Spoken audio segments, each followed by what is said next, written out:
پدر قهرمان قوازمایی‌های یک حربه آمیخته حبیب نورمگومدوف، عبدالمناب نورمگومدوف درگذشت. در این باره در صحیفه خود در تلگرام رهبر چچنستان رمضان قادیروف خبر داد. وبسایت خبری لنترو می نویسد که قادیروف به عائله ورزشگر معروف اظهار همدردی کرده است.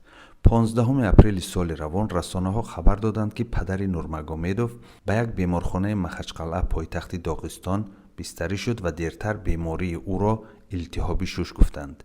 ایزوستیا می نویسد که روز 13 می معلوم شد که او با حالت سنگین در یک بیمارخانه مسکو از کرونا ویروس تبابت می گیرد و یک مدت در حالت کاما و یا بیهوشی هم قرار داشت. روز 18 ایون یک همکار نورمگومدوف گفت که عبدالمناب نورمگومدوف از کرونا ویروس شفا یافته است، ولی ظاهراً پیامدهای کرونا ویروس وضع صحتی او را سنگین کرد. عبدالمناب نورمگومدوف 58 ساله مربی ورزش بود و به جز پسرش چندین قهرمان دیگر را نیز در قوه آزمایی‌های یک حربه آمیخته تربیت کرده است.